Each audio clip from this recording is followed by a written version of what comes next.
Оксана, пожалуйста, как игрок, как тренер, общий уровень команд лиги оцените? Ну, лига развивается, растет. Уровень, особенно финалистов, я хочу сказать, очень хороший. И интересно играть вообще в лиге. Конкуренция есть, борьба. Вообще, в общем, все классно. Какие ставятся задачи перед «Пантерами»?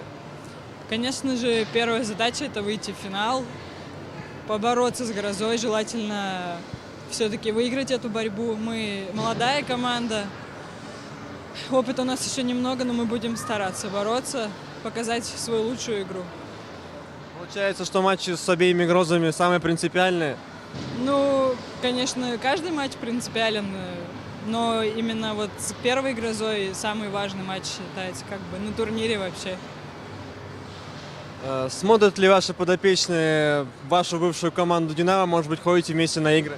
Да, посещаем игры «Динамо», если они играют на выезде, смотрим трансляции, следим, в общем-то, вообще за всей лигой женской хоккейной. Интересно наблюдать за профессионалами.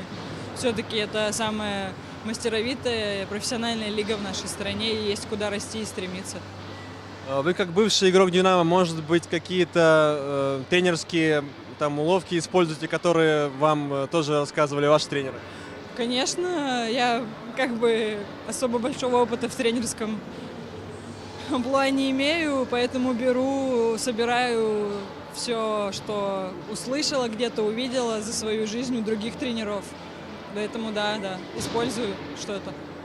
Как проходила подготовка к этому этапу лиги? Мы собирались с девочками, тренировались, занимались на земле. Конечно, хотелось бы больше работать вместе, играть больше игр товарищеских, но пока особо нету возможности прям тренироваться как настоящая, так сказать, профессиональная команда. Ну и последний вопрос. Сейчас против вас играла единственная легионерка лиги Карина Пелетье. Как вы считаете, это на пользу то, что иностранцы тоже будут участвовать в соревнованиях? Я считаю, что да, потому что у каждого хоккеиста, легионера можно чему-то поучиться, в каждой стране свой хоккей. И я заметила ее на льду, она очень неплохого уровня, хорошо катается, и я думаю, что это хорошо, что в лиге появились легионеры.